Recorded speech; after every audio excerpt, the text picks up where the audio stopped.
اور اب رخ کرتے ہیں منگلا کا، جہاں پر government pilot high school Mangla helmet کے سکول کے گراؤنڈ کو عرصے سے چار دیواری نہ ہونے کی وجہ سے محلے کا آبادی اپنے گھروں کے مین گیٹ سرکاری سکول کے گراؤنڈ کی طرف رکھ لیے۔ سکول انتظامیہ نے گراؤنڈ کی چار دیواری بنانے کے اقدامات کرنے شروع کیے تو اہل محلہ سکول انتظامیہ کے خلاف سراپا احتجاج بن گئے۔ تفصیلات منگلا سے لیاقت علی مغل کی اس رپورٹ میں۔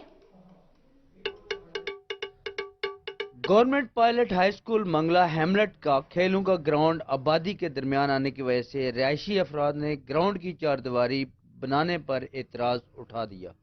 ان کے اعتراض کے مطابق ان کے گھروں کے راستے اس گراؤنڈ کی طرف ہیں۔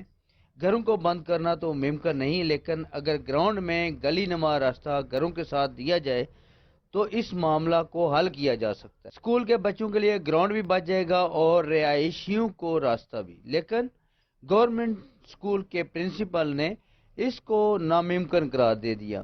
اس پر ملحقہ رہائشیوں نے اپنا موقف روز نیوز کو دیتے ہوئے کچھ یوں کہا۔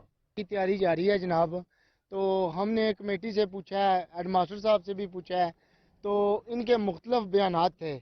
ہم نے ان کو بولا کہ فی الحال کام روک دیں، آپ یہ جو بیک سائڈ پہ گھر ہیں پہلے ان کے بارے میں سوچیں، ان کا کیا کرنا ہے۔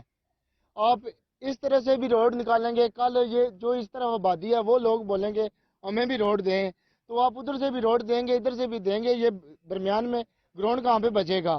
تو میں روز والوں کا شکریہ ادا کرتا ہوں کہ جنہوں نے یہ اتنا مسئلہ ہائی لائٹ کیا۔ راستہ بند کرنا ہے تو پراپر پھر پکا بند کرے، ٹھیک ہو گیا۔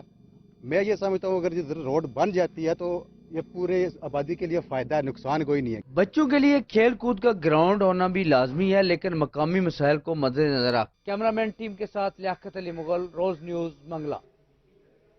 دوسری جانب عمر کوٹ میں